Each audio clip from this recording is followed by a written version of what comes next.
Assalamualaikum warahmatullahi wabarakatuh. Masih pada semangat? Ini yang ceramah ada tambahan, ada Ustadz Kusyairi, ada Ustadz Syakur. Sekarang baru jam 10. Kira-kira kalau bubarnya asar pada kuat semuanya? Kuat semuanya? Didoakan yang jawab salam panjang umur, sehat walafiat, banyak uangnya, banyak hartanya, makin muda, makin ganteng, makin banyak istrinya. Assalamualaikum warahmatullahi wabarakatuh. Bismillah, alhamdulillah, wassalatu wassalamu ala rasulillah Sayyidina Muhammad ibn Abdullah wa ala alihi wa sahbihi wa ala subhanaka la ilma lana illa ma'allamtana innaka antal alimul hakim. Rabbi syrah li sadri wa yassir li amri wa hlul 'uqdatam min lisani yafqahu qawli. Allahumma salli ala sayyidina Muhammadin salatan taghfiru bihal dhunub wa tuslihu bihal qulub wa tantaliqu bihal 'usub wa tarinu bihal su'ub wa ala alihi wa sahbihi wa man ilaihi mansub.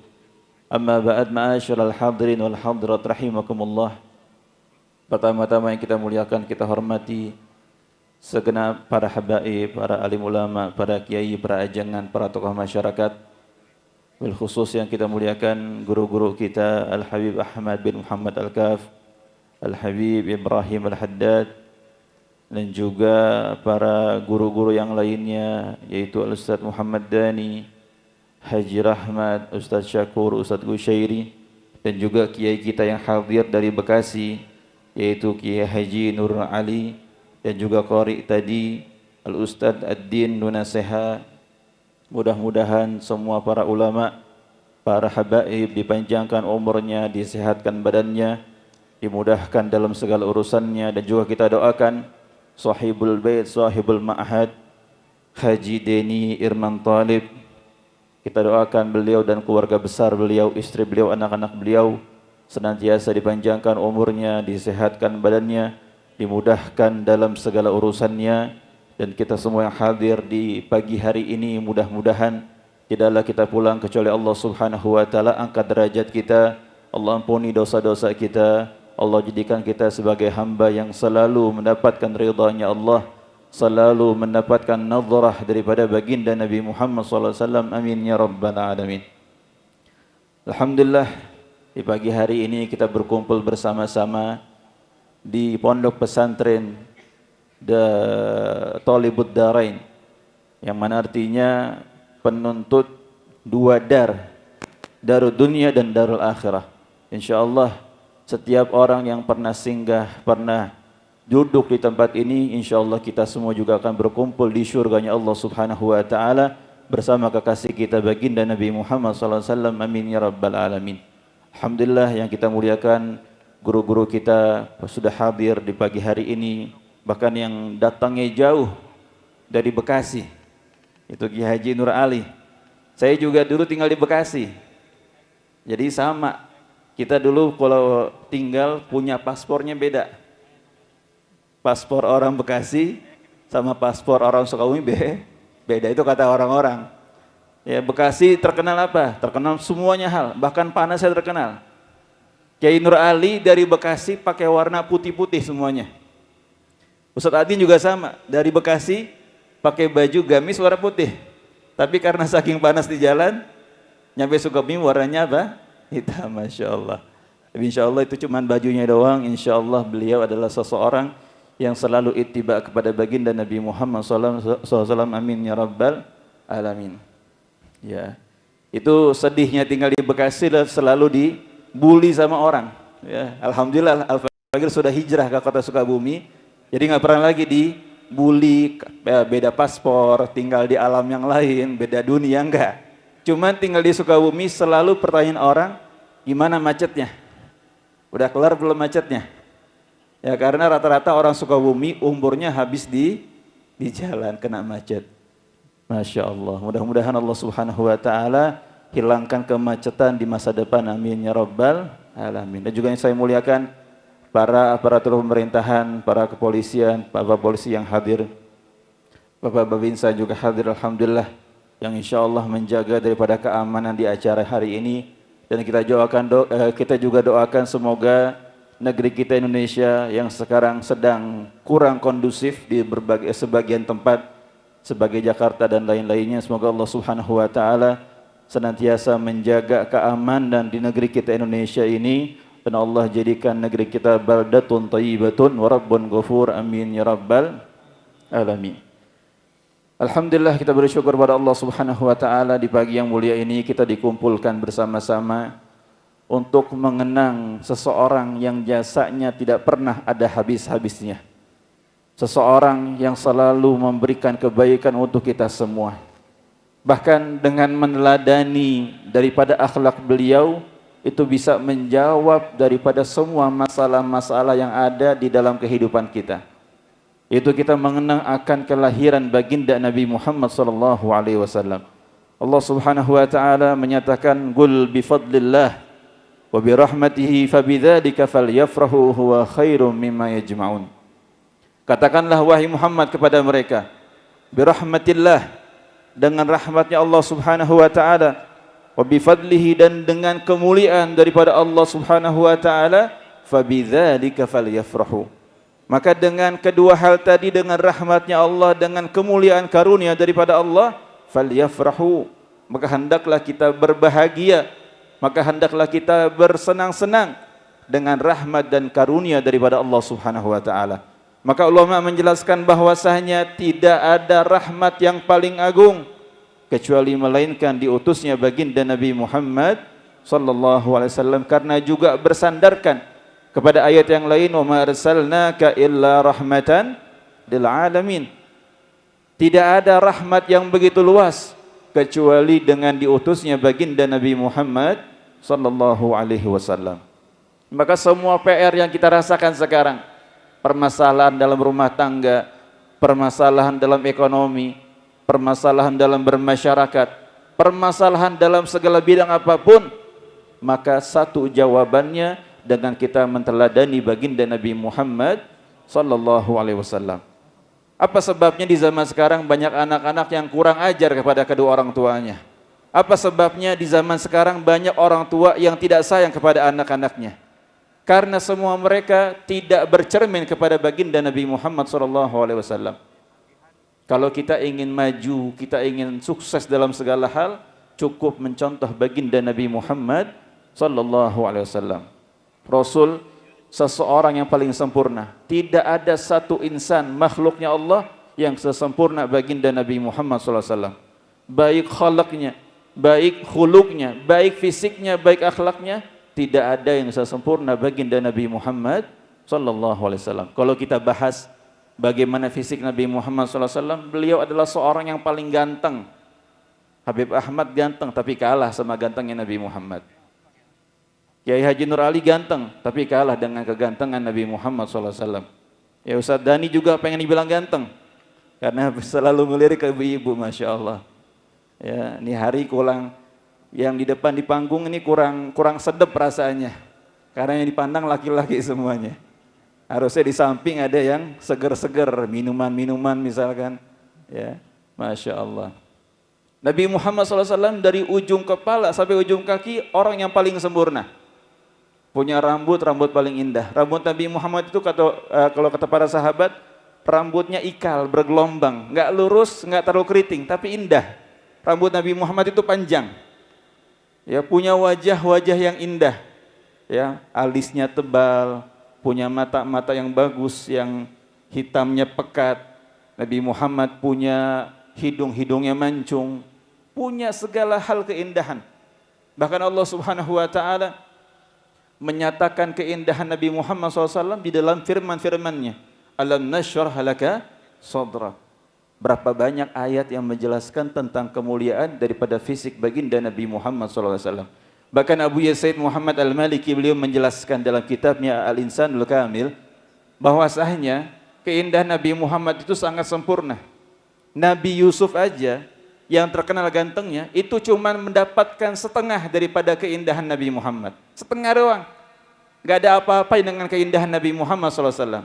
Cuman bedanya, bahwasanya keindahan Nabi Muhammad tidak membawakan fitnah. Berbeda dengan keindahan Nabi Yusuf. Nabi Yusuf yang kalau seandainya sahabat-sahabat Zulaikha mereka melihat Nabi Yusuf di saat itu, para sahabat Zulaikha para terheran-heran, kok bisa Zulaikha terkagum-kagum begitu cintanya dengan seorang anak yang masih muda, kok bisa? Sampai akhirnya Siti Zulaikha mengajak daripada sahabat-sahabatnya tadi untuk mereka duduk di depan rumah Siti Zulaikha. Tujuannya apa? Untuk melihat daripada keindahan Nabi Yusuf. Ketika mereka lagi sibuk mengobrol, ada yang sambil motong-motong bahan makanan, bahan dapurnya, tiba-tiba lewat Nabi Yusuf. Ketika mereka lagi mengiris bawang-bawang yang mereka sedang iris, ketika tiba Nabi Yusuf, sampai terkagum-kagum dan mereka memotong daripada jari-jari mereka. Tapi para sahabat Nabi Muhammad mereka mengatakan, wasuhbu Zulaikha law ra'ayna jabinahu la atharna taqdi'al gulubi 'alal aidi. Para sahabat Siti Zulaikha, kalau seandainya baru melihat jabin, baru melihat jidat atau dahi Nabi Muhammad SAW, la atharna taqdi'al gulubi 'alal aidi. Yang mereka potong, yang mereka iris bukan lagi jari tapi apa? Hati-hatinya mereka tancapkan pisau tersebut, saking indahnya baginda Nabi Muhammad sallallahu alaihi wasallam. Bayangkan sekarang di hadapan kita ada sosok yang begitu gantengnya, begitu tampannya.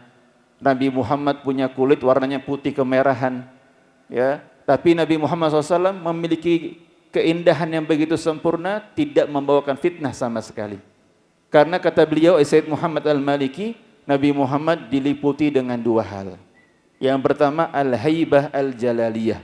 Nabi Muhammad diliputi dengan pertama wibawa yang sangat besar, wibawa yang sangat tinggi. Sampai setiap orang yang baru pertama kali melihat Nabi Muhammad, dia akan gemetar saking wibawanya baginda Nabi Muhammad SAW. Kata Sayyidina Ali bin Abi Thalib, man ra'ahu badihatan habah wa man khalatahu ma'rifatan ahabbah.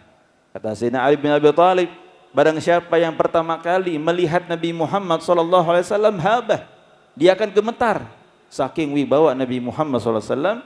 Wa man khalatahu ma'rifatan ahabbah. Tapi siapa orang yang sudah berkumpul, duduk, berbincang-bincang dengan Nabi Muhammad SAW, ahabbah, dia pasti akan cinta dengan Nabi Muhammad SAW. Rasul punya fisik-fisik yang paling indah. Tidak ada satu orang pun yang bisa mendandingi daripada keindahan baginda Nabi Muhammad SAW. Itu baru fisiknya. Ya, baru kita bahas fisiknya, nggak ada seseorang pun yang bisa menandingi keindahan baginda Nabi Muhammad SAW. Ya, makanya heran kalau seandainya ada orang di Sukabumi ngaku Nabi itu heran. Misalkan namanya Asep, misalkan ya, yang namanya Asep jangan kesinggung, jangan. Misalkan ada yang namanya Asep di Sukabumi ngaku Nabi, nggak usah kita bandingin dengan akhlaknya, bandingin dulu dengan fisiknya. Kira-kira bisa nggak mendandingi fisik Nabi Muhammad sallallahu alaihi wasallam? Itu baru kita bahas fisiknya. Bagaimana kalau kita bahas akhlak baginda Nabi Muhammad sallallahu alaihi wasallam? Tadi telah dibaca ayatnya, laqad kana lakum fi rasulillahi uswatun hasanah. Telah ada di dalam diri baginda Nabi Muhammad sallallahu alaihi wasallam suri tauladan. Nabi Muhammad menjadi uswah dalam segala hal. Mungkin ada sebagian di antara kita, tokoh masyarakat, dijadikan panutan, mungkin karena dermawannya, karena sering berbaginya, karena dia orang yang suka menolong orang lain. Tapi masih ada keburukan-keburukan dalam dirinya. Masih ada kelemahan dan masih ada kekurangan di dalam dirinya. Tapi tidak kepada baginda Nabi Muhammad SAW yang begitu sempurna akhlaknya. Nabi Muhammad SAW menjadi suri tauladan dalam segala hal. Dalam keilmuannya, dalam kesabarannya, di dalam kedermawanannya, di dalam rahmahnya kepada siapapun.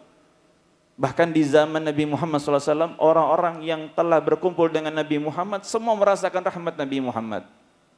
Mungkin kalau orang-orang yang bermukmin kepada Nabi Muhammad, orang-orang yang beriman kepada Rasulullah, sudah sewajarnya mereka mendapatkan rahmat Nabi Muhammad. Tetapi bahkan orang-orang yang tidak beriman kepada Rasulullah, mereka pun mendapatkan daripada rahmat Nabi Muhammad. Contohnya seperti orang-orang munafik.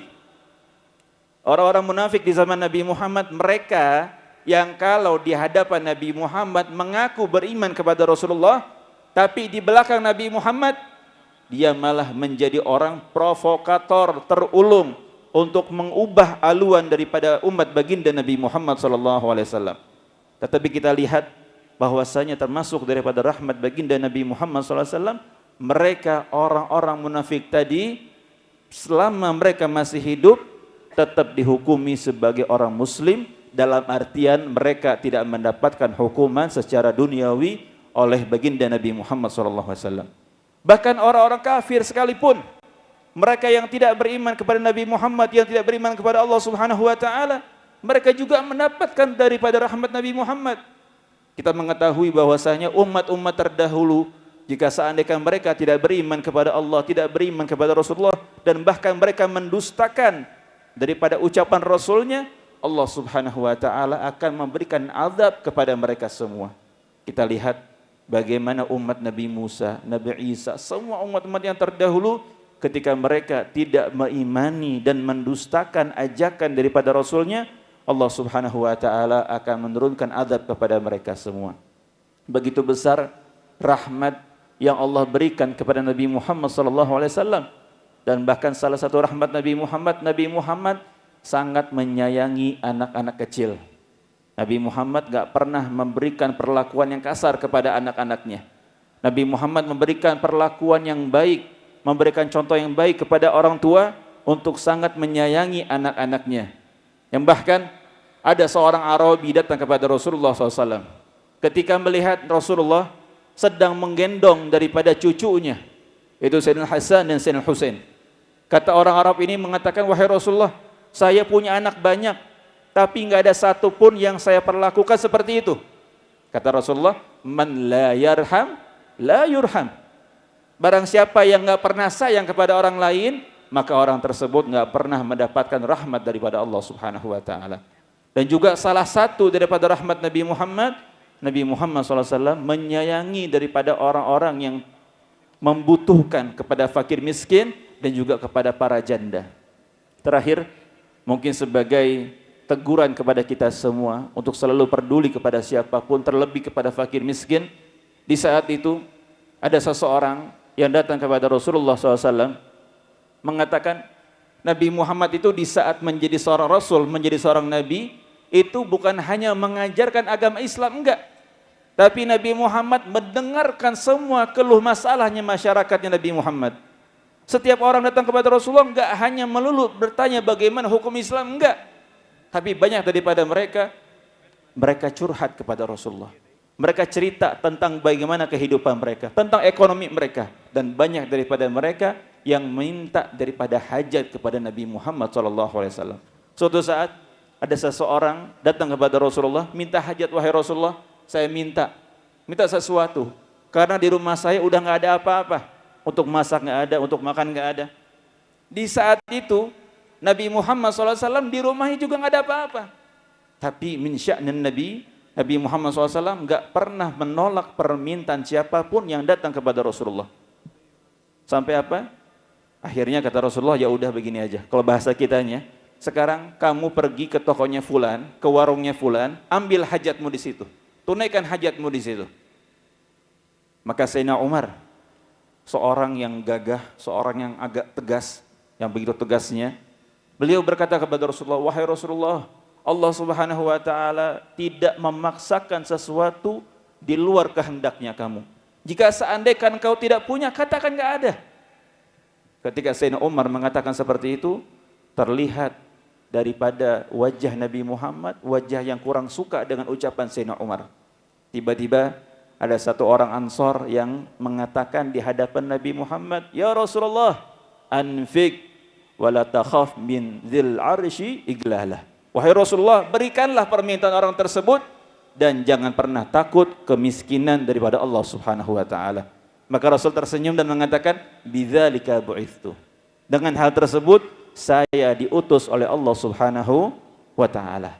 Ma'asyiral hadirin rahimakumullah, mudah-mudahan dengan momentum kita menghadiri perayaan Maulid Nabi Muhammad SAW, kita semakin menjadi hamba-hambanya Allah Subhanahu wa taala yang bertakwa kepada Allah Subhanahu wa taala, selalu meneladani baginda Nabi Muhammad SAW, kita selalu ittiba kepada Rasulullah SAW, dan semoga Allah Subhanahu wa taala mengangkat daripada kesulitan yang sedang dialami oleh sebagian masyarakat kita, dan juga Allah Subhanahu wa taala mengangkat masalah yang sedang dialami oleh pemerintahan kita. Amin ya rabbal alamin. Dan semoga Allah Subhanahu wa taala menjadikan pondok pesantren Thalibud Dharain menjadi pondok yang sebagai sumber para penghafal Al-Quran, yang insya Allah menjunjung tinggi Al-Quran dan mengamalkan Al-Quran, dan insya Allah mereka insya Allah ke depan harinya bisa menyebarkan Al-Quran di setiap penjuru Indonesia kita. Amin ya rabbal alamin. Hakadha minni, wassalamualaikum warahmatullahi wabarakatuh.